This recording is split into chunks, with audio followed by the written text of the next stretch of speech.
Bom, gente, então eu vou dar continuidade eh, nas funções contínuas, né? Nós falamos um pouquinho de limites e, assim, eu deixei no Moodle eh, dois testes, tá? Quer dizer, é um teste, mas eu dividi em duas partes para a gente poder contar, tá? E também as notas de aula da parte de topologia, abertos, fechados, compactos, conexos, eu deixei já digitado e coloquei lá, tá?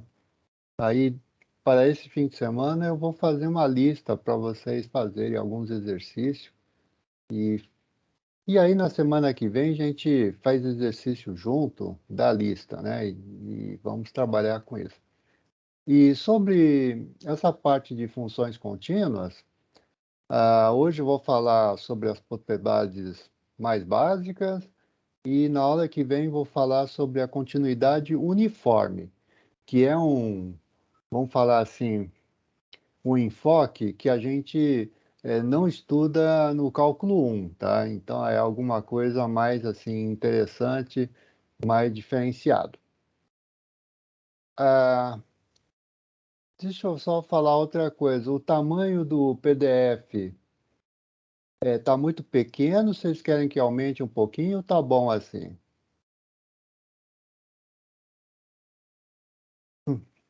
Tá bom, professor. Eu acho que Tá tá Tá bom. legal. bom. Tá bom. Então, olha, a gente quer falar um pouquinho sobre funções contínuas e, assim, para começar, a gente diz assim, olha, muita gente guarda, né, nos cursos de cálculo 1 e também dependendo de onde você estudou, né, no ensino médio, de que uma função é contínua num ponto A, tá? Contínua no ponto A, se o limite de f de x para x tendendo a A é o f de A, tá? Quer dizer, o limite coincide com a função no ponto. Então, isso é continuidade. Então, eu faço uma pergunta. Suponha que você tem uma função f de x grande em R, tá? E o x grande é um único ponto, é o ponto A, tá? E aí, essa função, por exemplo, vai do ponto A para R, é só isso. Essa função seria contínua? Bom, a gente não pode calcular o limite, né? Por quê? Porque se o A está dentro do conjunto e o conjunto só tem um ponto, esse conjunto não é ponto de acumulação, tá? É um ponto isolado. Aí, se não é ponto de acumulação, tá? A não é ponto de acumulação, até escrevi aqui. Você não tem direito de escrever limite de f de x para x tendendo a A. Porque isso só faz sentido quando A é ponto de acumulação. Senão você não tem x diferente de A que chega perto de A, tá? Então, para uma função desse tipo, né, com domínio discreto, você não tem condições de perguntar se é contínua ou não, se você usar esse tipo né, de conceito, tá? Então, a definição não pode ser dessa forma. Bom, então, vamos fazer uma definição mais geral, tá? E com essa definição mais geral, a gente conclui que essa função que eu acabei de falar aqui é contínua, na verdade, tá? Então, definição de continuidade. Pega uma função f, tá? Que vai do domínio x no contradomínio números reais, tá? E pega um ponto A dentro de x. Em geral, quando a gente vai estudar limite, a gente pega o ponto A nos números reais, quer dizer, o ponto A pode estar dentro do conjunto ou pode estar fora do conjunto. Mas para estudar a continuidade, o ponto A tem que estar dentro do domínio. Por quê? Porque você precisa calcular o f de A. Então, dizemos que f é contínua no ponto A se para cada epsilon existe um delta, tal que módulo de x menos a menor que delta implica que o módulo de x, de f de x menos f de a é menor que epsilon. Tá? Então, parece muito com limite, né? A diferença é que no limite, esse x tem que ser diferente de a. Então, a gente põe que esse módulo é maior que zero. Porque se eu colocar que esse módulo aqui é maior que zero, significa que o x que eu estou considerando não pode ser o ponto A. Tá? E aqui, no limite, ao invés de eu considerar o f de A, eu considerava o limite L. Tá? Então, basicamente, essa é a diferença. É que no limite, tá? Na continuidade, o limite que deveria ser L aqui, tá? Esse L coincide com f de A, tá? Legal, então, basicamente, é isso daqui. Então, uma vez que eu tenho o que é continuidade, eu posso imediatamente definir o que é descontinuidade, tá? Então, dizemos que uma função f é descontínua num ponto A, tá? Se não for contínua. Dizer que é descontínua significa que não é contínua. Então, eu vou negar a definição de continuidade. Em vez de ser para todo epsilon existe delta, então eu vou ter o seguinte: existe um epsilon especial, tal que para qualquer delta que você pegar, sempre existe x, tá? Um x tilde ou x delta, tal que módulo de x menos a é menor que delta, porém, tá? Porém, módulo de f de x menos f de a é maior que epsilon, tá? Então, gente, você precisa saber como é que nega uma proposição para você poder dizer que uma coisa não tem uma certa propriedade.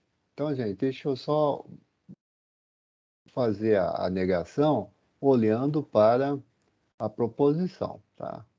Vamos lá. A proposição é essa daqui, ó.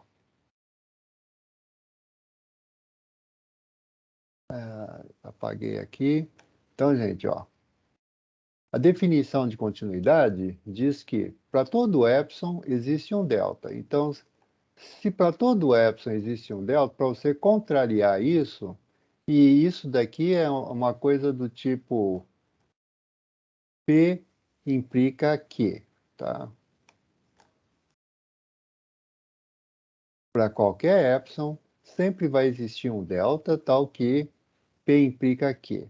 Para você negar isso, você vai dizer, olha, não é para qualquer epsilon não, sabe por quê? Porque existe um epsilon que vai furar. Existe um epsilon, tal que para qualquer delta que você imaginar, para qualquer delta, sempre vai existir um xizinho, tá? Tal que o vale P, tá? Porém, e não vale Q, tá? Então, eu neguei isso aqui, tá certo, gente? Fazer negação de uma proposição complicada assim, tá? Sempre que você enxergar o quantificador universal, você põe um quantificador existencial. Se você viu o quantificador existencial, põe um quantificador universal, que é para todo. E aí, P implica Q, a negação de P implica Q significa P e não Q, tá? P e não Q. Tem gente que não gosta de usar a palavra E, gosta de usar um símbolo chapeuzinho aqui, tá? É P e não Q. Legal, gente? Então foi assim que nós fizemos a negação da continuidade. E deixa eu só fazer um desenho aqui, né, sobre a descontinuidade. Então, descontinuidade, você viu que essa função f aqui, intuitivamente, é descontínua, no ponto B, porque tem um salto, né? Essa linha quebrou-se, né? Então, essa é a ideia de descontinuidade. E no ponto A é contínua. Então, ó, no ponto A, você vê assim, você pega uma vizinhança epsilon perto de f de A e você encontra uma vizinhança delta perto de A, tal que todo mundo que está dentro da vizinhança delta de A, os f deles caem dentro da vizinhança epsilon, tá, do f de A. Então, aqui é a ideia de continuidade. Aqui já é diferente, é descontínua. Então, se você olhar bem, você consegue pegar uma vizinhança do f de A, bem pequena, né? Quer dizer, existe, tá? Existe um epsilon, tá? Então, aqui para qualquer delta, né? Para uma vizinhança delta bem perto do ponto B, tá? Então, aqui, ó, vou colocar para qualquer delta, bem perto daqui. Sempre vai ter pontos dentro dessa vizinhança delta, tá? Vizinhança delta, tal que o f de x vai estar fora, tá? Então, eu pego um ponto aqui, um x tilde, e o seu f vai estar aqui embaixo, vai estar fora da faixa epsilon, tá? Então, isso aqui é o f de x tilde. Entendeu, gente? Então, essa é a ideia da negação da continuidade. Legal, vamos ver o que mais temos aqui. E a gente diz que uma função é simplesmente contínua, tá? No seu domínio. Ó, aqui a função f é contínua em x, que é o seu domínio, se a f for contínua em todos os pontos de x, tá? Como a gente está acostumado. Bom, gente, olha, funções contínuas, fora algumas coisas novas, importantes que a gente vai fazer, basicamente a gente já conhece, tá? Sua definição, resultado, algumas coisas sobre desigualdade.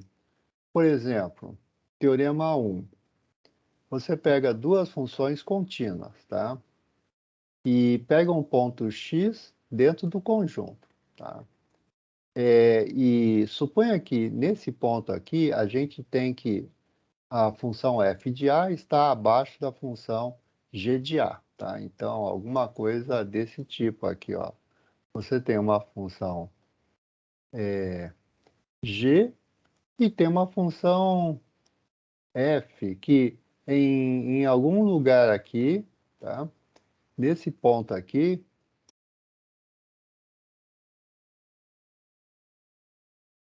nesse ponto A, o f de A está abaixo de f de x.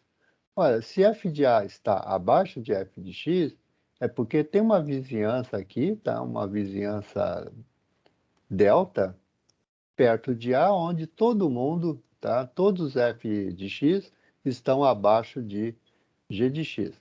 Quer dizer, se em um ponto, em um único ponto, a f for menor que a g, então tem uma vizinhança inteiro, vizinhança é um intervalinho, tá?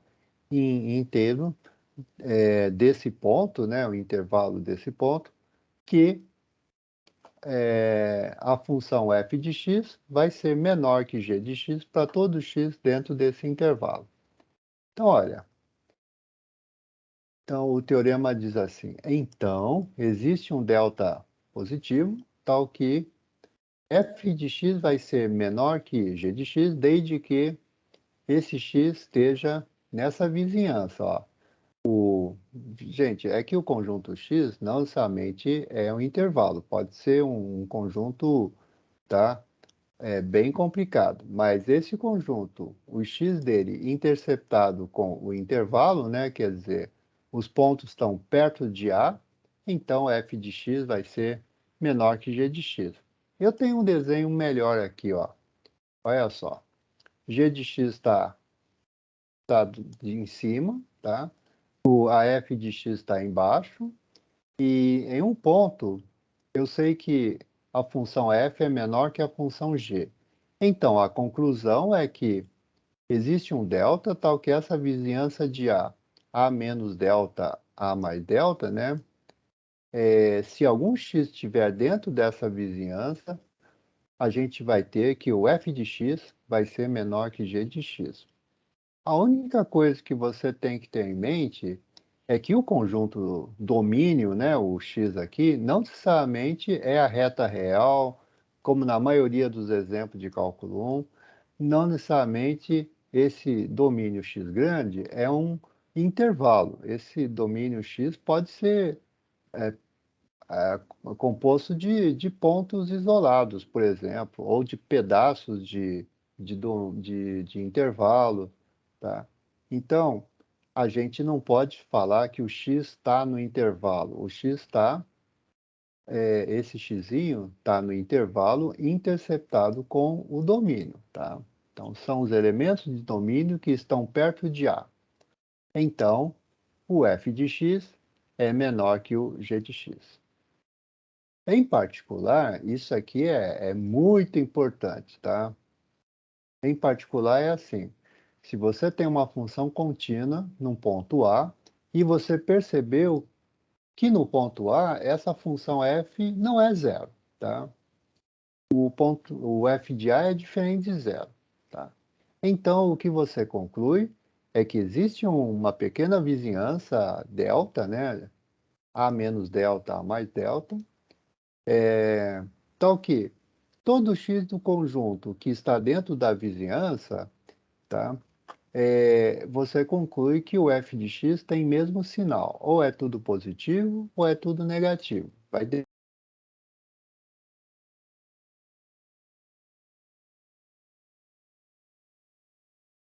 contínua.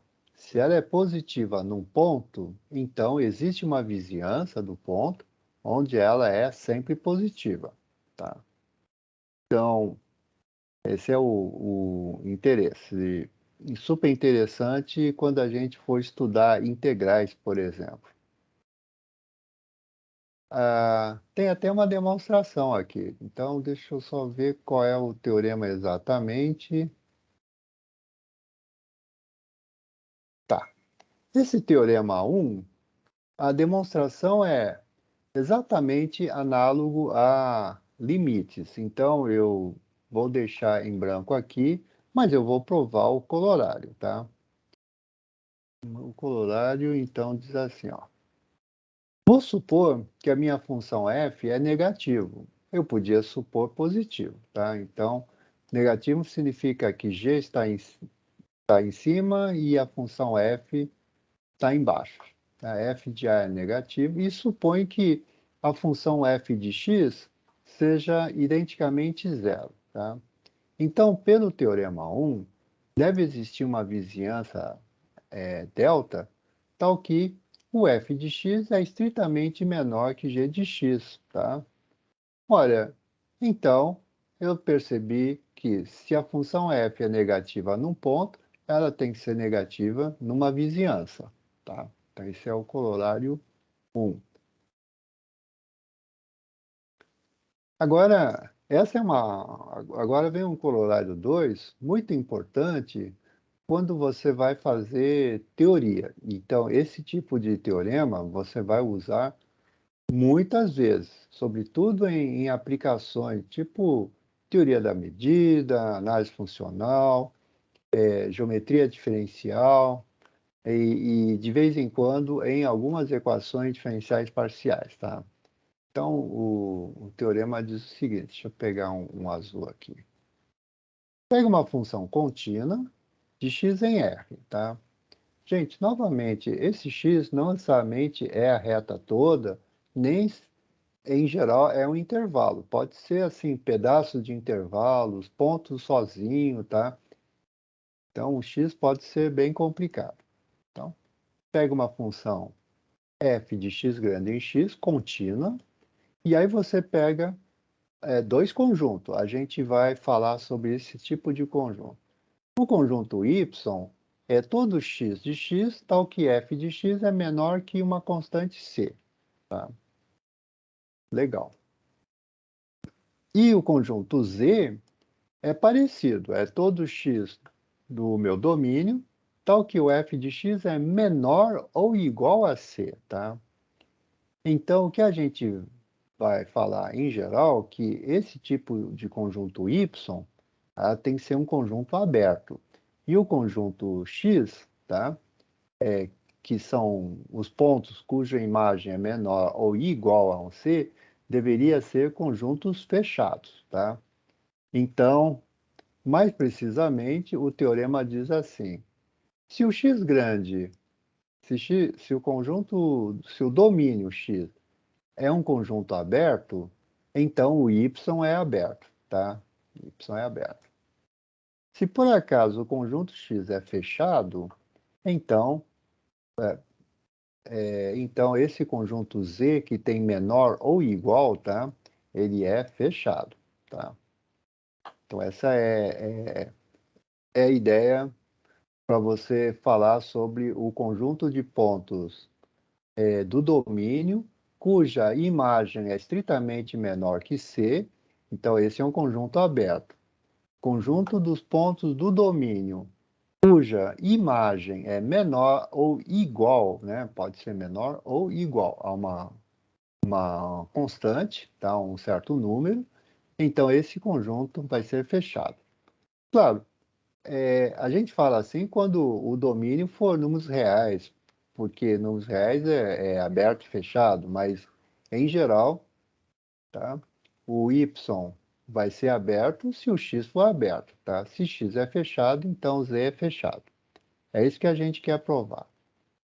Olha, eu vou provar um e deixar o outro, né, para vocês fazerem.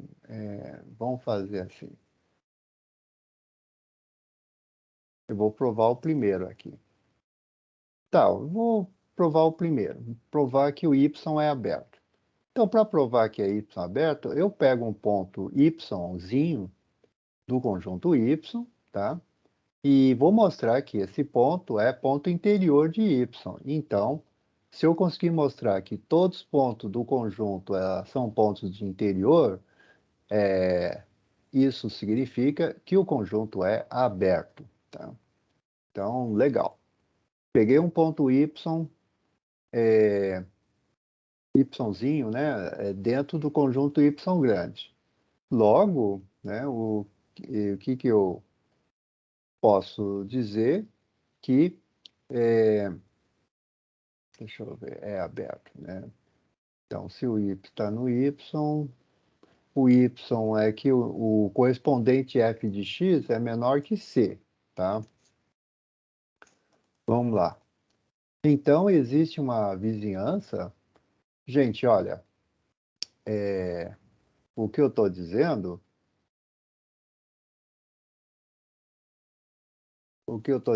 é que tem um ponto dentro do conjunto y que é menor ou igual que c, que é estritamente menor que c.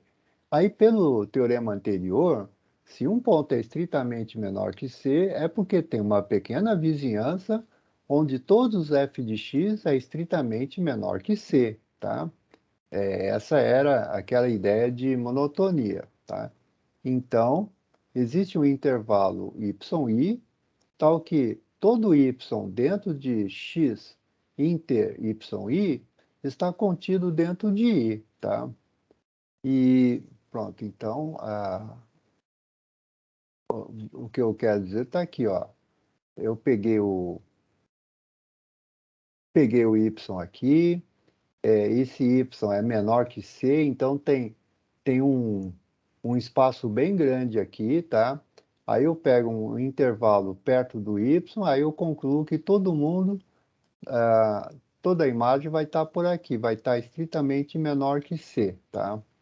F de x vai ser menor que c, por assim dizer. Então, o que eu concluo aqui? Agora eu percebo que o meu conjunto y original vai ser a união de todos os yzinhos, tal que, né, eu tenho essa propriedade aqui, de que os f de x, tá, que me dão y, vai ser estritamente menor que c. E aí eu consigo usar esse tipo vamos falar assim, inclusão e provar que o y é união de x intercepção a esses intervalos y aqui.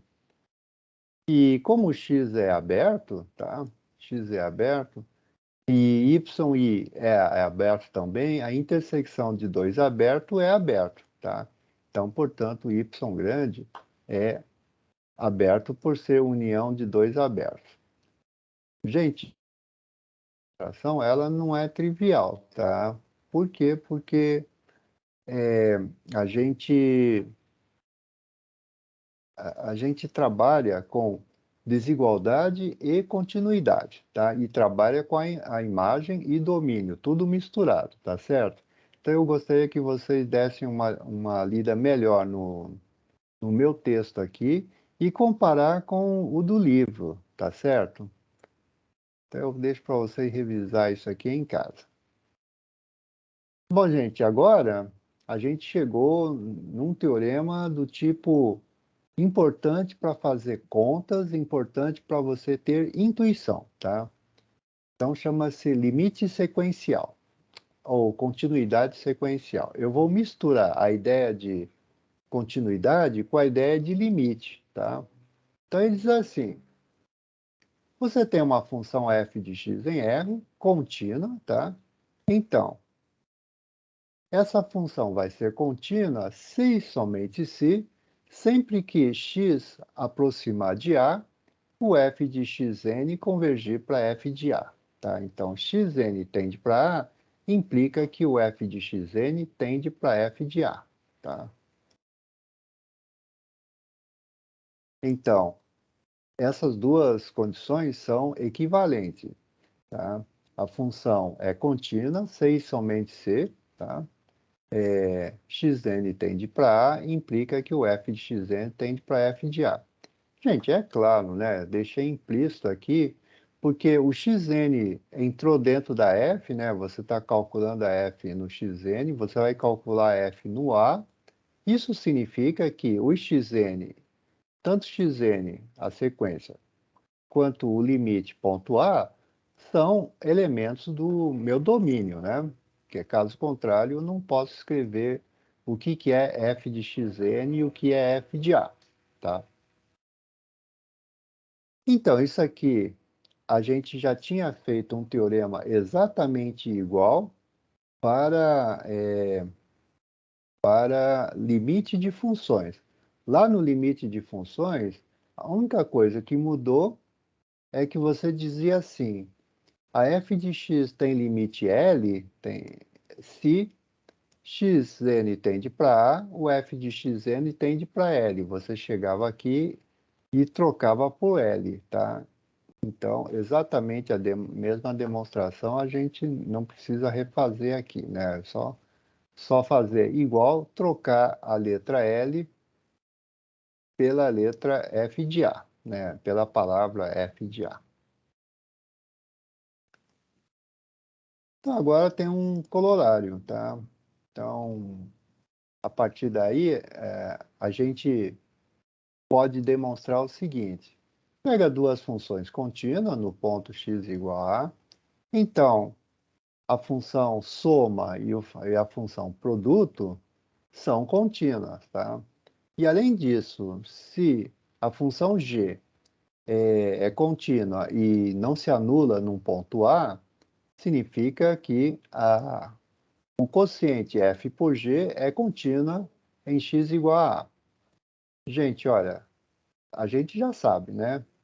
Se a função é diferente de zero num ponto A, significa que perto de A, numa vizinhança de A, a função não se anula, ou é todo positivo ou é todo negativo. Portanto, o quociente faz sentido perto do ponto A. E, portanto, você pode discutir a continuidade do quociente no ponto A. Tá?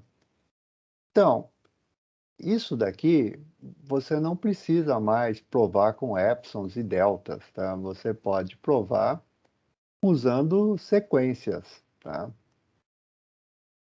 Por quê? Porque você sabe que Se f é contínuo, xn tende para A, f de xn tende para f de A. G é contínua, g de xn tende para g de A.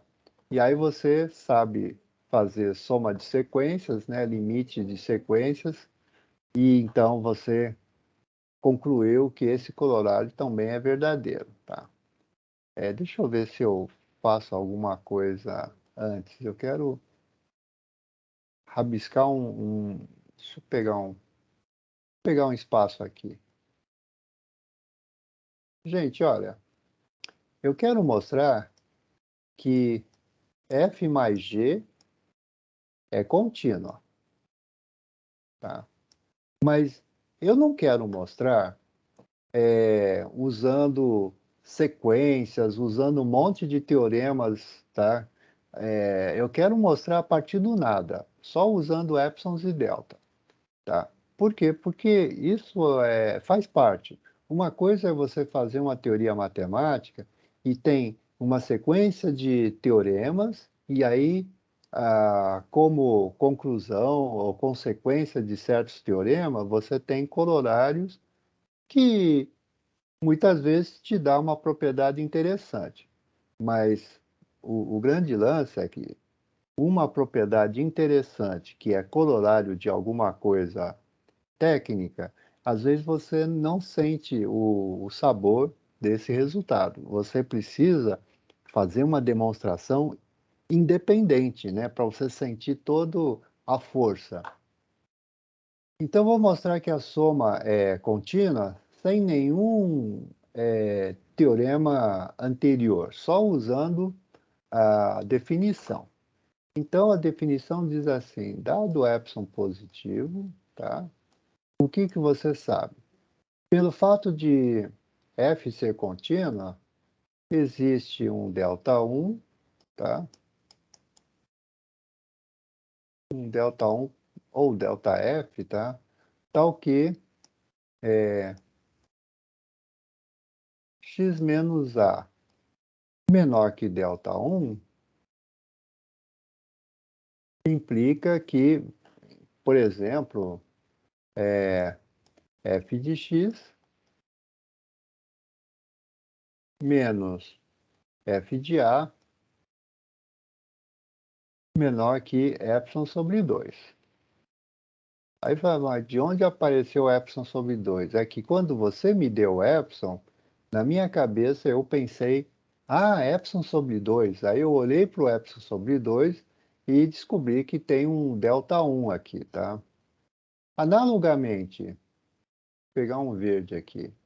Dado esse epsilon, eu penso epsilon sobre 2, tá? E aí, pela continuidade da função g, deve existir um delta 2 agora, por causa que é a segunda função, tal que x menos a menor que delta 2 implica que a função g de x menos g de a é menor do que epsilon sobre 2, tá? Porque o delta 2 eu peguei pensando epsilon sobre 2. Então, gente, eu vou pegar o delta como sendo o menor entre delta1 e delta2. Gente, por que eu estou fazendo essa análise? Porque essa é uma análise muito elementar, muito básica. A gente já fez isso para sequência.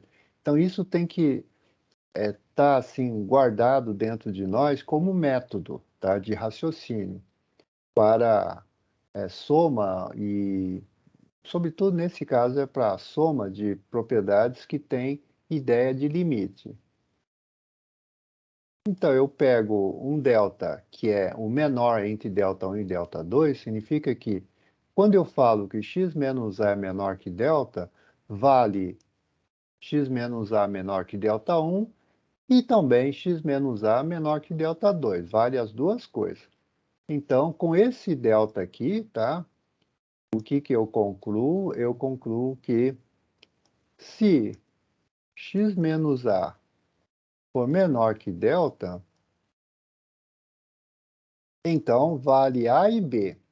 Significa que fx menos f de A menor que y sobre 2 e g de x menos g de A menor que f sobre 2. Então, eu posso concluir que a função soma f mais g, tá? F mais g no ponto x menos função soma f mais g no ponto A, por definição, isso aqui é f de x mais g de x, aqui é f de A mais mais g de A, tá? Aí fica f de x, aí é tudo que é coisa básica, mas você tem que saber fazer sem assim nenhuma dúvida, né? Com bastante segurança. Então, depois tinha o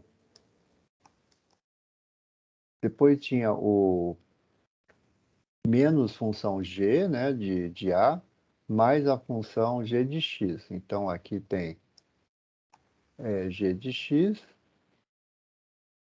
menos g de A. Aí, você usa a desigualdade triangular, né? Corta isso aqui no meio. Então, isso aqui é menor ou igual que módulo de fx mais f de A, mais o... Então, aqui vai ter o módulo do primeiro, mais o módulo da segunda parte. E aí, é menor que epsilon sobre 2, mais epsilon sobre 2, por causa da parte de cima, que é menor ou igual que epsilon.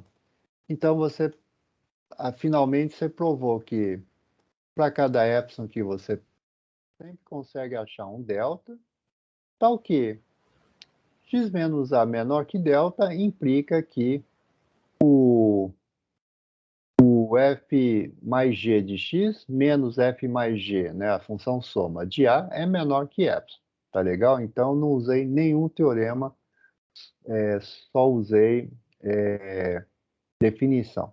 Então, gente, eu rabisquei aqui, mas não se preocupa, isso aqui eu vou colocar na lista de exercício, tá? Para vocês refazerem. Perfeito. Então, eu já sei que soma de contínuas é contínua, produto de contínuas é uma função contínua. O quociente de duas funções contínuas é contínua, desde que o denominador não se anule, né? Tá? Então, gente, exemplo. Todos os polinômios são funções contínuas, tá, gente? Olha, exemplo básico. Funções que têm cara de polinômio, né? Uma função p de x, que é constante a0 mais a1x1, é a potência 1, a2x ao quadrado, etc., até a n, x elevado a n, isso são funções contínuas. Por quê? Porque a função identidade é contínua. E aqui eu tenho identidade vezes identidade, né, que são x quadrado, depois tem o x ao cubo, são funções contínuas, e depois eu vou somar. Soma de funções contínuas me dá uma função contínua. Então, polinômios são contínuos. As funções racionais, que são quociente de polinômios, tá? São todas funções contínuas. Desde que, né, o seu denominador, o q de x, não se anula, tá? Legal.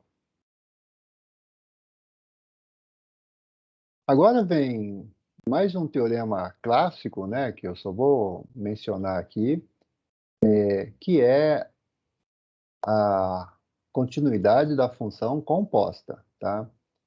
Se a função f é contínua de x em R e a função g é contínua de y em R, tá?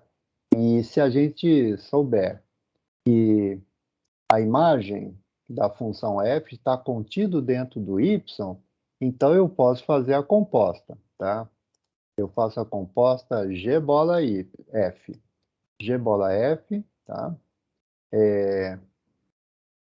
Que aplica x né, conjunto X em conjunto R é contínua. Deixa eu fazer um desenho sobre a função composta. Então, sempre que a gente fala de função composta, você tem que saber entender que existe um diagrama, né, gráfico desse tipo, tá? Tem o domínio da F, a F leva o seu domínio para o domínio da G, e a G leva esse domínio no contradomínio R, tá? Então, olha, o ponto A tá aqui é o X, tá? Esse conjunto aqui é o Y, e esse daqui é o contradomínio R. Então, a F pega A, leva para um ponto B, que é o F de A.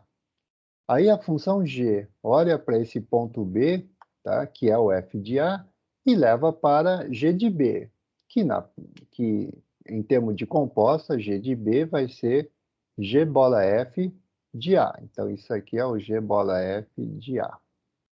Legal? Vocês já sabiam isso. E a gente vai provar que a composta é contínua. Então, a composta é G bola F, tá?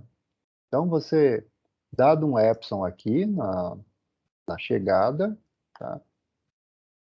Aí você, dado esse epsilon, tem uma vizinhança G de B menos epsilon, G de B mais epsilon, e você quer saber se existe um delta, na verdade, se existe um eta, tal que se o eta é uma vizinhança pequena do ponto B, todo mundo que está aqui, tá? Todo mundo que está nessa parte rachurada aqui, é levado para essa parte rachurada, tá? Vizinhança de G de B. Então, existe. Por quê? Porque a função G é contínua. Mas uma vez que a G é contínua, dado essa vizinhança eta, deve existir uma vizinhança delta perto de A, tal que todo mundo que está aqui é levado para essa vizinhança eta de B, tá? Pronto. Então, se o x estiver dentro da vizinhança delta, a gente conclui que a G bola F vai estar nessa vizinhança epsilon do contradomínio. E aí você provou a continuidade da composta. Bom, se você quiser fazer do ponto de vista formal, então tá aqui, ó. Tá? A demonstração é assim. Como G é contínua em B, dado epsilon, existe um eta tal que y menos b menor que eta implica que G de y menos G de B é menor que epsilon, tá? Continuidade da função G no ponto B. Legal. Do outro lado, como a função f é contínua no ponto A, dado esse eta que você está vendo aqui, existe um delta, tal que módulo de x menos a menor que delta implica que o módulo de fx menos f de a é menor que eta. Olha, agora eu vou juntar essas duas coisas. Isso quer dizer que se módulo de x menos delta menos a é menor que delta, então f de x menos f de a, esse f de x é um y, tá? No domínio da função g. O f de a é um b dentro do domínio da função g, porque eu estou falando de composta. Então, isso aqui menor que eta significa que, olhando a função g agora, que o g de f de x menos g desse b, que é f de a, essa diferença é menor que epsilon. E aí eu provei que a composta é contínua no ponto A. Tá? Legal, gente. Alguma pergunta até agora sobre continuidade? Tá, é realmente muito parecido com o que a gente já viu no cálculo e com o que a gente tem como parte intuitiva, né? Então, agora vem um teorema super importante, chama Teorema do Valor Intermediário, tá? Geralmente, a gente fala assim, você tem uma função, tem um... Geralmente você pensa assim, né? Você tem uma eixo x, eixo y, tem uma função f que em um dado momento, tá? Em um dado momento, a função f é negativa. No outro momento, num ponto B, por exemplo, a função f é positiva. Agora, então, a função é contínua. Significa que seu gráfico, intuitivamente falando, é uma linha que não quebra, tá? E eu estou no intervalo, tá? Não tem nenhum buraco aqui nesse intervalo. Então, se a função, o gráfico da função é uma linha que não se quebra, ele está aqui negativo, ele pode descer um pouquinho, subir um pouquinho, não importa, mas uma hora tem que buscar esse valor f de b que é positivo. Então, você vai perceber que essa linha sai abaixo do eixo x e vai para cima do eixo x. Então, em algum momento aqui, obrigatoriamente, a função tem que cruzar o eixo x, ou seja, vai ter um ponto intermediário entre o f de A e o f de B. Se o f de A é negativo, o f de B é positivo, então, em algum momento, vai ter um f de C que é zero. Tá legal? Então, isso aqui era a intuição e a gente justificava um teorema desse tipo fazendo um desenho, tá? Só que agora eu quero provar isso porque, afinal de contas, é um curso de análise. E para provar isso, eu vou ter que usar propriedades de intervalos, tá? E aí, propriedade de intervalo, eu vou acabar usando que o intervalo é conexo, ele é feito de um pedaço só e não de dois, tá? Então, eu vou falar de cisão também. Então, gente, tá aqui, ó, vamos fazer uma demonstração legal. Então, teorema, definição formal, né, o enunciado formal do teorema daqui, ó. Pega uma função f que vai de a b em R contínua, tá? E supõe que f de a é menor que um número d, que por sua vez é menor que f de b, tá? Então esse d está no meio de f de a com f de b, no contradomínio, tá? Então esse d está no intermediário, por isso chama-se teorema do valor intermediário. Esse d é um valor intermediário entre o f de a e o f de b. Então, uma vez posto tudo isso aqui, existe um ponto C no aberto, já não é mais no fechado, no aberto AB, tal que o F de C vale D, tá? Então, até fiz um desenho aqui. O ponto A está baixo, o ponto B está mais alto aqui, e aí, entre o F de A e o F de B, você pega um ponto D qualquer, e aí você descobre que existe um ponto C entre A e B, onde o F de C é justamente esse D intermediário entre F de A e F de B. Tá? Então tá legal, vamos lá. Seja A, esse conjunto aqui, todo x contido no intervalo AB, tal que o F de x é menor ou igual que D. Tá? Aqui tem um sinal de menor ou igual. Seja o conjunto B, todo x de AB, tal que o f de x é maior ou igual que D. Então, o conjunto A, olhando para cá, né, deveria ser essa parte da esquerda aqui, né, que são os x, tal que os f de x é menor que D. E o conjunto B deveria ser a parte da direita aqui, tá? Por quê? Porque os x que estão aqui me dá o f de x maior ou igual que D. Gente, em princípio, essa função f pode subir e descer, tá? Então, o desenho é apenas para ajudar o raciocínio. Tá? Eu construí esses dois conjuntos aqui. Então, a gente já sabe, como o intervalo AB é um conjunto fechado, então, esses conjuntos dos pontos cuja imagem é menor ou igual a um certo número, são conjuntos fechados também, tá? Então, A e B são fechados, tá? Pelo corolário. E, além disso, né, ou logo, a gente percebe que a intersecção com B, tá? É igual à intersecção com B. Olha, eu quis dizer.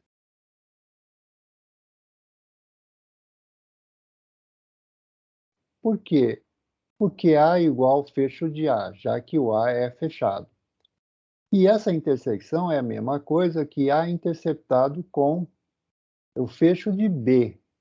Por quê? Porque B é fechado, o fecho de B é igual ao próprio B. Então, essa igualdade toda aqui é correta.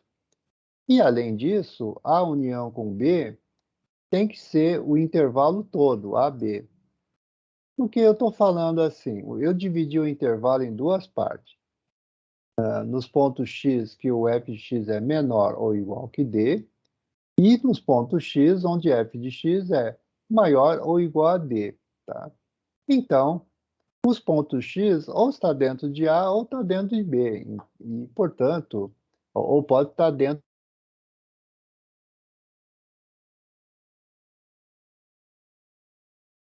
coincide com o intervalo todo.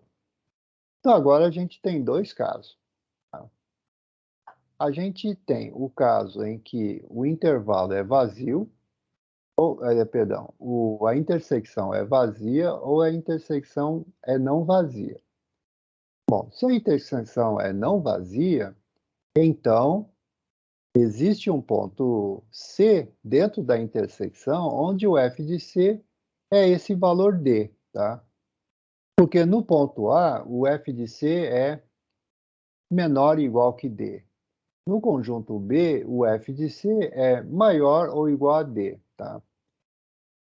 Então, se ele tiver na intersecção, o f de C vale D, porque ele é maior ou igual e menor ou igual. Portanto, f de C é igual a D e o meu teorema está demonstrado. Agora, se essa intersecção for vazia, então eu tenho que ter a contradição. Por quê? Porque se a interseção vazia, significa que a minha união A com B, né, é uma cisão não trivial do conjunto AB, tá? Mas esse intervalo AB fechado é conexo. E para um conjunto conexo, você não pode ter uma cisão não trivial, tá? A única cisão que os intervalos admitem são cisões triviais. Portanto, você não poderia ter, né, A inter B igual vazio e satisfazendo A barra B, tá? E A interceptado a B barra são conjunto, tem intersecção vazio, tá? Então, isso não poderia ocorrer. Portanto, é uma contradição. Ou seja, a intersecção é não vazia e, portanto, existe um ponto C, tal que o FC vale D. Tá legal? Então, esse teorema só é verdadeiro porque o domínio da função f é um intervalo. Tá bom, gente? Teorema do valor intermediário só funciona se o domínio for um intervalo. Caso contrário, não é verdade que isso seja verdadeiro, tá?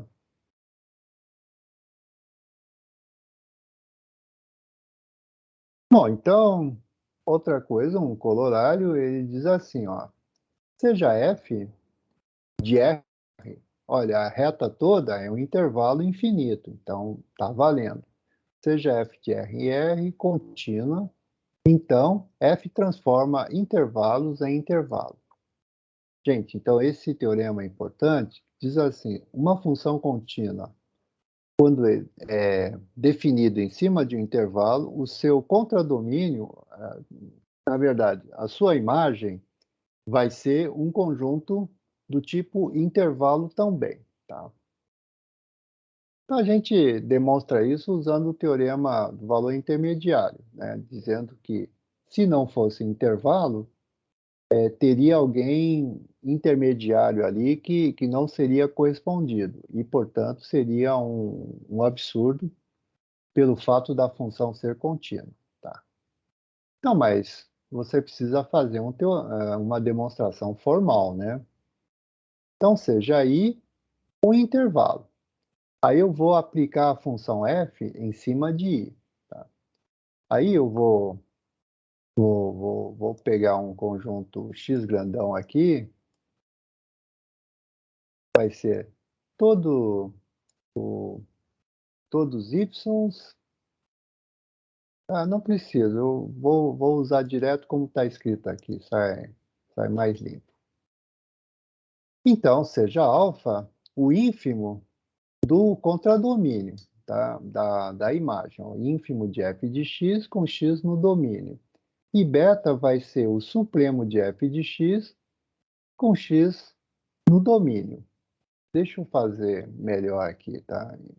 Pega um conjunto x grandão, tá? Esse conjunto vai ser todos f de x, tá? Todos f de x, tal que x pertence a i. O que é esse x grandão aqui, gente? Esse x grandão chama-se imagem da função f, tá? Legal, né? Imagem, coisa normal. Então, eu vou pegar, sendo essa imagem dentro dos números reais, tá? E sendo que a função é contínua, tá? Essa imagem é limitada. E sendo esse conjunto limitado, eu posso ter um ínfimo, que eu vou chamar de alfa, tá? E um supremo de x, que eu vou chamar de beta, tá certo? Então, alfa e beta é supremo e ínfimo do conjunto limite. Então, agora eu vou pegar um ponto D qualquer dentro do contradomínio, tá certo? O contradomínio tinha um alfa e tinha um beta. Então, vou pegar um D qualquer que está no contradomínio. Aí, como eu peguei um D estritamente maior que o ínfimo, estritamente menor que o sup, então esse D não é nem sup nem ínfimo, tá? Então, se não é nem sup nem ínfimo, deve existir um ponto A, tal que o f de A é menor que D, porque ele não é supremo, e o f de B é maior que D, porque D não é, né, ínfimo. Então tem alguém maior que ele não é o menor de todos, tá? E aí o que eu concluí? Que alfa menor que f de A, menor que D, menor ou igual que f de B. Oba! Aqui eu vou aplicar o teorema do valor intermediário, tá? Aí pelo teorema de valor intermediário deve existir um Czinho dentro de I, tal que o f de C é igual a D, tá? Valor intermediário, tá? Portanto, esse D está no... esse D que eu peguei entre alfa e beta, tá? Está na imagem da função f pelo intervalo i, tá? Ou seja, existem pontos de i que chega em d, tá? E aí a gente conseguiu provar que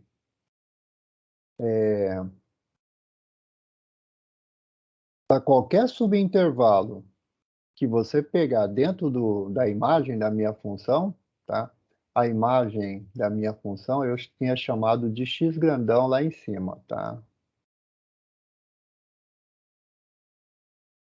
Que eu provei que qualquer imagem, qualquer intervalo que você pegar aqui, existe intervalo existem pontos dentro do intervalo I, tal que, tá? Esses pontos aqui são levados para dentro da imagem, tá? Ou seja, o que eu provei foi que o ínfimo e o supremo está dentro da imagem, tá?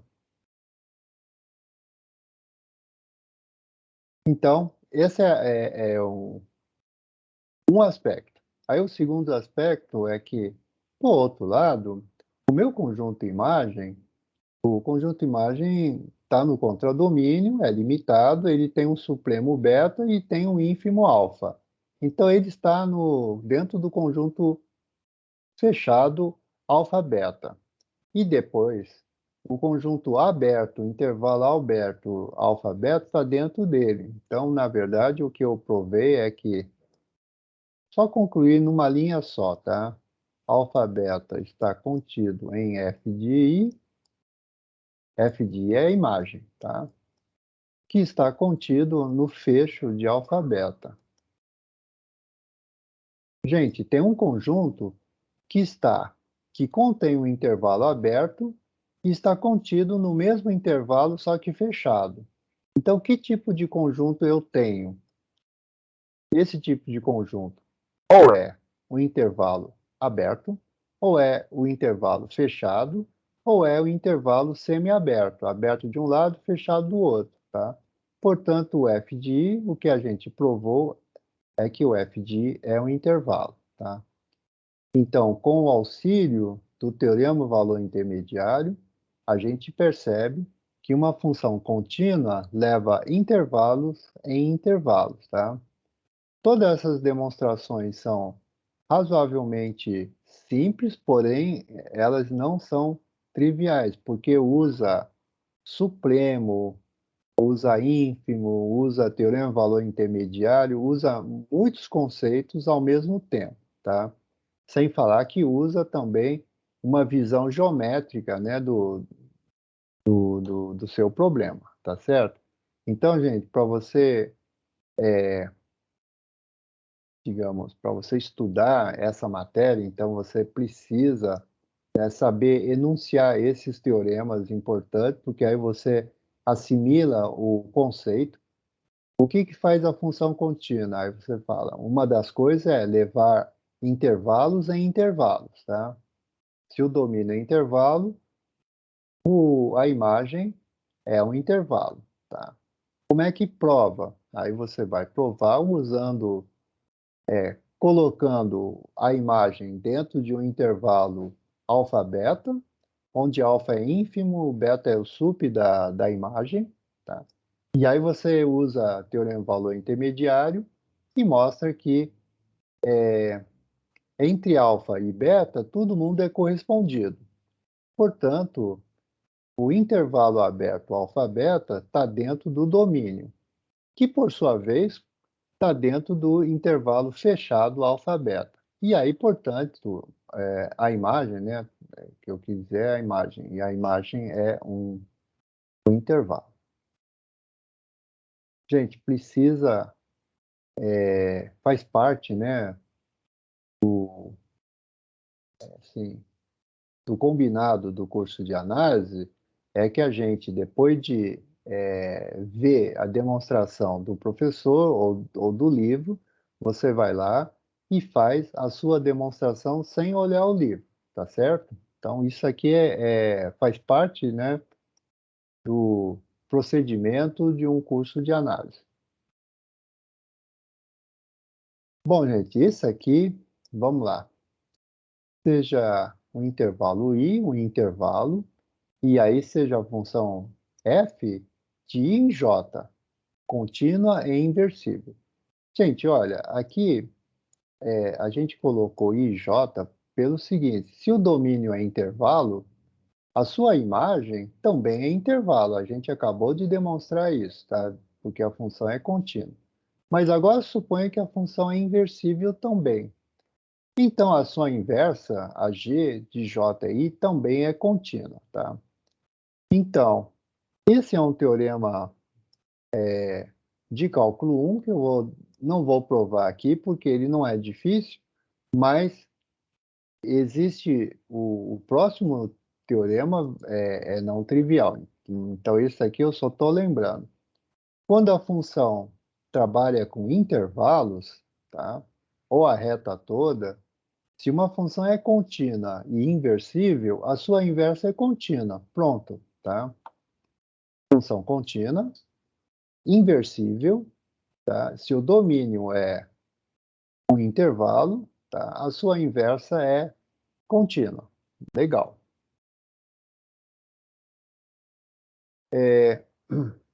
Te dou um exemplo. Pega uma função que vai do intervalo 0 infinito em 0 infinito. Aí você pega a função f de x, é x elevado a n. Gente, todos x aqui são maiores ou iguais a zero. Então, a gente sabe que esse polinômio aqui, x elevado a n, é um polinômio, tá? É de grau n, por sinal. Então, esse polinômio é uma função contínua. Então, você sabe, se eu tenho x elevado a n, eu posso definir a função raiz enésima, tá? De x. Só posso fazer isso se o x for maior ou igual a zero. Não tem problema, porque esse x está nesse domínio, tá? Dos pontos reais não negativos, tá?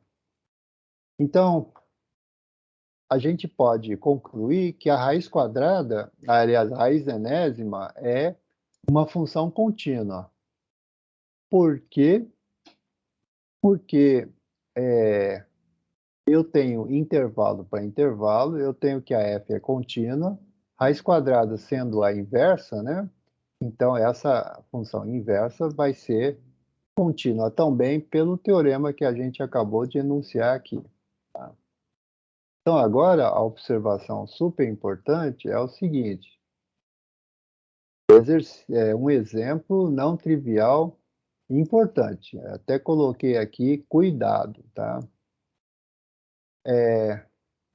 Se você tem uma função f de um conjunto x para um conjunto y inversível e contínua, não significa, né, não garante que a sua inversa seja contínua. Mas o teorema 5 não diz que a inversa de função contínua tem que ser contínua?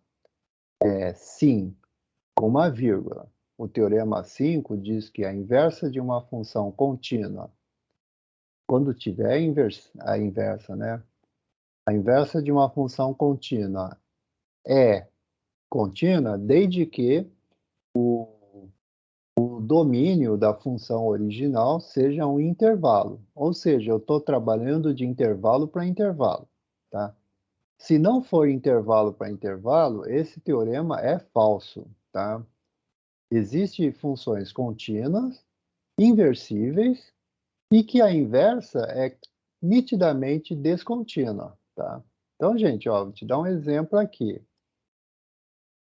Pega o domínio x, veja, isso aqui não é um intervalo, tá? Porque é união de dois intervalos. 0, 1 fechado no 0, aberto no 1, união, intervalo fechado, 2, 3. Então, falta um pedaço aqui no meio, tá? Ele tem um vão aqui. Aí eu pego uma função que é assim. Função é identidade na primeira parte, né? Função identidade. E depois a identidade menos 1, né? Você pega a identidade e desce um degrau aí, tá? A identidade menos 1 se a função x estiver no intervalo 1, 2, tá? Essa função x, essa função f, claramente é contínua, tá? Olha, assim, a função f é contínua, tá aqui, ó. No intervalo, na primeira parte, que é o intervalo 0, 1 com aberto no 1, a função vale identidade, função identidade é contínua, não tem problema nenhum. No intervalo 2, 3, ela é a função identidade que estava aqui, tá certo? Eu cheguei, aqui seria a identidade, tá? do intervalo 2, 3. Eu cheguei e baixei, ó. Baixei de valor 1 e ele ficou aqui. Tá certo, gente? Gente, então, vocês estão vendo que essa função f é uma função contínua, tá? Se você for usar a definição de função contínua, você vai ver que não tem nenhum ponto de descontinuidade aqui, tá? A função, em nenhum ponto ele tem um salto ou ele não é definido, tá certo? Aí você fala, não, pessoal, olha aqui, no ponto 1 tem uma bolinha aqui aberta, né? Significa que não é definido em 1. Correto. Por quê? Porque o número 1 não está no domínio. Olha aqui, tá? Então, aqui não tem problema nenhum. Então, essa função é contínua. Ele tem dois pedaços porque o domínio não é conexo. Agora, quando você fizer a inversa da parte identidade é a identidade, essa inversa que está debaixo do bissetriz vai para cima da bissetriz, fica desse jeito. Então, a inversa vai ser uma função de 1, 2 para 0, 3, tá? E, nitidamente, tem um salto aqui, tá? A inversa é descontínua. Gente, tenha em mente este contra-exemplo, tá? Então, se alguém falar, olha, a função é contínua e inversível, então a sua inversa tem que ser contínua. Mentira, isso não é verdade. Isso só é verdade se o domínio da função for intervalo. Se o domínio da função não for intervalo, for dois pedaços, né, desconexos, dois pedaços assim, então a função pode ser contínua, tá? Contínua, inversível, e a sua inversa tem um salto, né? A sua inversa é descontínua. Legal, gente? Tem muita coisa que tem exemplos e contra-exemplos, tá? Curso de análise, assim. Bom, gente, eu vou falar. Deixa eu ver se eu estou falando muito rápido, que eu acho que eu estou dando muito conteúdo aqui. Então tá. Professor, eu também achei um pouquinho denso. Tá muito rápido? Rápido não tá não, mas Muito conteúdo, muito né? conteúdo. Tá, então, olha, eu vou falar só mais uma coisa, então, tá? E vou parar. Vou falar sobre o teorema de continuidade e compacidade. Então, são três coisas que eu queria falar, tá? Primeira coisa que a gente já sabe. Toda função contínua leva sequência convergente em sequência convergente. Quer dizer, se xn tende para A, o f de xn tende para f de A. Tá? Então, função contínua leva sequências convergentes em sequência convergente. Segunda coisa, funções contínuas levam intervalos em intervalos. Tá? A terceira coisa é, funções contínuas levam conjuntos compactos em conjuntos compactos. E a quarta coisa, funções contínuas levam conjuntos conexos em conjuntos conexos. Tá? Então, são as coisas que a gente vai provando aí. Tá? Então, agora eu vou falar sobre o... Vou só falar desse teorema, depois vou parar. Então, a função contínua leva compactos em compactos, que eu mencionei, e vou provar agora. Tá? Compactos em compactos. Então, é o teorema 7. As funções contínuas levam compacto em compacto. Então, eu pego uma função contínua de domínio x e contradomínio R, né? Claro. Vou supor que é contínuo e supor que x é compacto. Então, vamos provar que a sua imagem f de x grande é também compacta, tá? Então, gente, para você provar que é compacto, tem duas maneiras. A primeira é mostrar que toda cobertura aberta possui subcobertura finita, tá? São teoremas do tipo Borel, tá? Heine-Borel, Borel-Lebesgue, tá certo? E, claro, a gente não vai usar isso, a gente prefere usar sequências, tá? E aí a gente tem que mostrar duas coisas. Que o conjunto é limitado, né? Que, no caso, a minha imagem tem que ser um conjunto limitado, e provar que é fechado. Fechado mostrar que todo ponto aderente está dentro do conjunto, tá? Então, pronto, ó. Do Teorema 8, capítulo 5, basta mostrar que para todo yn da minha imagem, existe uma subsequência, tá? Que converge para alguém dentro da imagem, tá? Isso aí é tipo Bolzano-Weierstrass, tá certo? E isso eu mostro, então, que esse conjunto é fechado, tá? Já sabendo que é limitado. Então tá legal, a demonstração é curtinha. Então eu peguei uma sequência yn do meu contradomínio, tá? Eu tenho que usar a compacidade do domínio em algum momento, tá? Professor, Então, oi, fala. o senhor está seguindo a numeração dos teoremas do livro, porque no capítulo 6 vai até o teorema 5. Eu não sei, eu estou perdido, não sei onde o senhor está.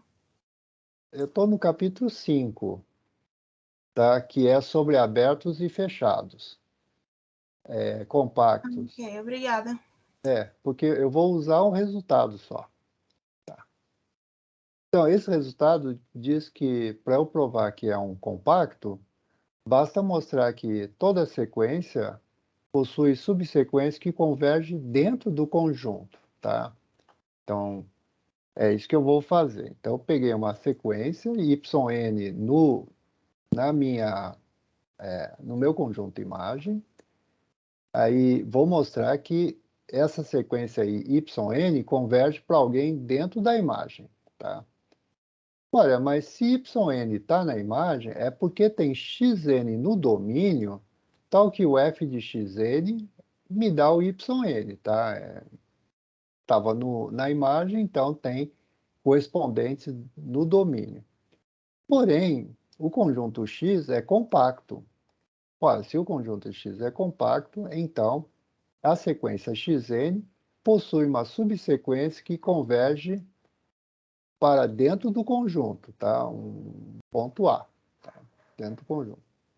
Agora, sendo a função f contínua, a gente sabe que a função contínua leva sequências convergente em sequência convergente. Então, se xnk tende para A, f de xnk tende para f de A, tá? Veja, isso aqui são meusynk, tá? Subsequência da sequência yn, e essa subsequência está convergindo para um f de A, tá? Mas f de A está na imagem. Então, significa que a minha sequência y tem uma subsequência que converge para dentro da imagem, dentro do conjunto. Portanto, o conjunto imagem é compacto, tá? E aí a gente terminou a demonstração. Então, gente, se um conjunto é fechado e limitado, a função contínua pega esse conjunto e leva para o contradomínio, tá? E aí essa imagem desse conjunto também vai ser fechada e limitada, porque a função contínua leva compactos em compactos. Tá? Então, eu terminei aqui. Gente, já são 9h30. Aí eu iria falar sobre máximos e mínimos, corolários e mais algumas coisas eu falo na aula que vem, tá certo? Pra gente... Professor, Pode falar. é sobre o que o senhor estava falando do livro. Eu entendi o que o senhor disse, mas o senhor está no capítulo 7 já. Capítulo 5 foi a aula retrasada. Aí na aula passada o senhor iniciou o capítulo 6. Deixa eu pegar o livro eu usei um teorema, um resultado do capítulo 5. Os capítulos anteriores tem um monte de teorema que eu posso usar lá na frente. Então, eu estou no capítulo 7 E deixa eu ver, eu estou no 7. Sim.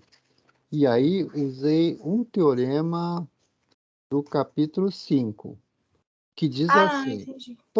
todo conjunto compacto, na verdade, os conjuntos compactos são aqueles que você pega uma sequência, ela tem que possuir uma subsequência que converge dentro do conjunto. Então, essa é uma propriedade, é um teorema. Ficou legal o que eu estou falando? Não, ficou claro. É porque Ah, eu legal. anoto onde é que o senhor tá para mim estudar depois. Certo, você faz muito bem, tá? Então, eu só usei um resultado anterior, tá legal. Então, opa, mais alguma observação? É mais um comentário também. Opa, pode falar. Como a Maria falou, né? Aula Tá. retrasada, a gente estava no capítulo 5 e hoje a gente já está no capítulo 7, quase terminando, né? E é porque eu só queria falar mesmo que eu tô fazendo isso também, de pegar o livro para acompanhar depois. Mas Não, é assim, ó. tá bem denso, tá sendo bastante coisa. A gente fez um capítulo em menos de uma semana. Aí, só esse comentário mesmo. Não, pode ser aula que vem, tipo, exercício para dar uma descontraída, Capítulo 6, uma tá? respirada. É. Capítulo 6 fala de limite. E limite a gente só definiu e basicamente nós provamos o teorema de sanduíche, tá? Que são as coisas bem básicas.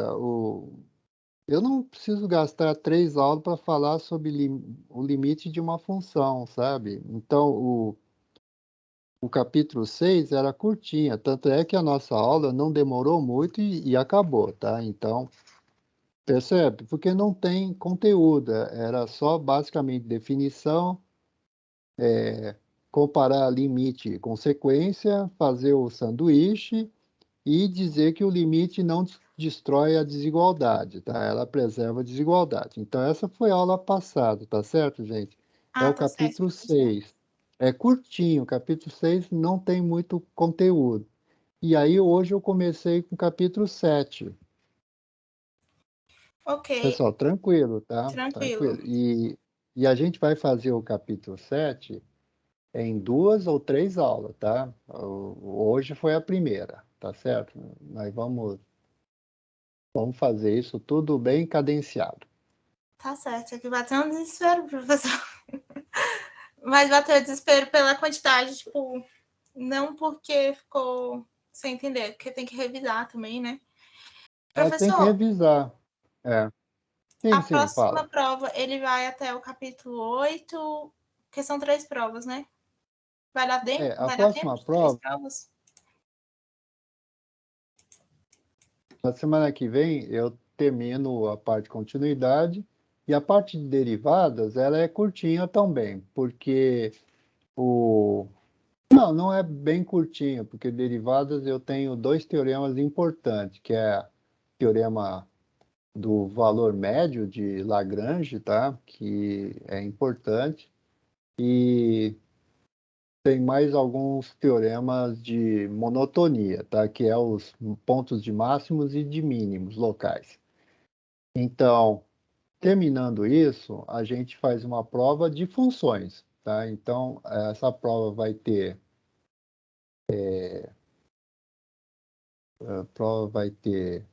assim, vai ter a parte de abertos, fechados, compactos, vai ter limite. É que limite não é uma matéria. A matéria é funções contínuas. A gente só define limite para você poder fazer algumas contas nas funções contínuas, tá? Então, a segunda prova vai ter aberto e fechado, vai falar sobre continuidade e, claro, com seus limites, e a parte de derivadas, tá? Então, é uma matéria um pouquinho mais condensada, e na parte final nós vamos ter integrais e série de sequências, tá? A não ser que eu tinha mudado isso. Deixa eu descompartilhar aqui. Eu já tiro a dúvida já para vocês qual era. Só um segundo aqui.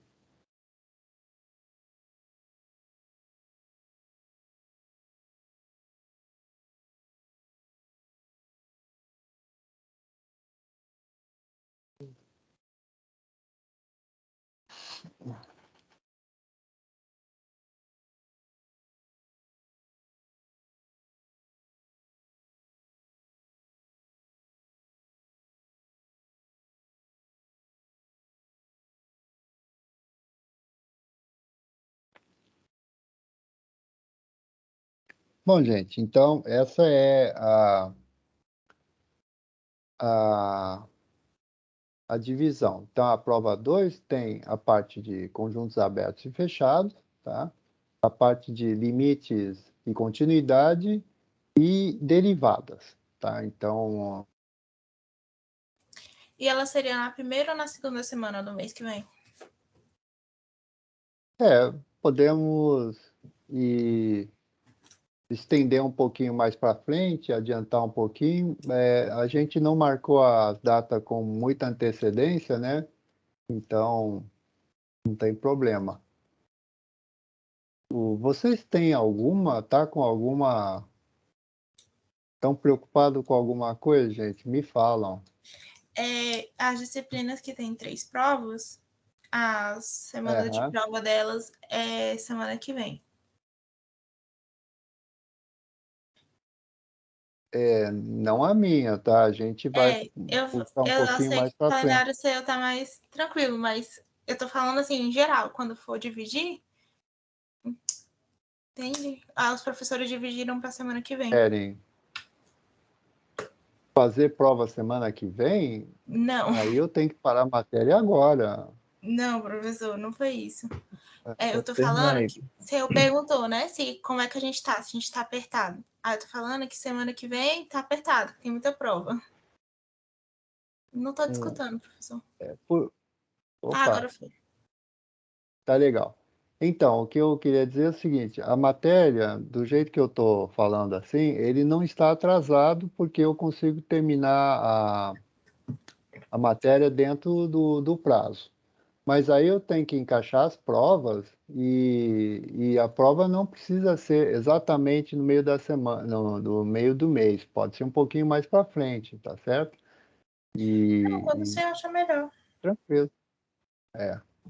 E depois, a terceira prova, que é sobre a integral de rima, basicamente a gente não vai ficar fazendo o cálculo de integrais, a gente só precisa mostrar a existência de integral e o teorema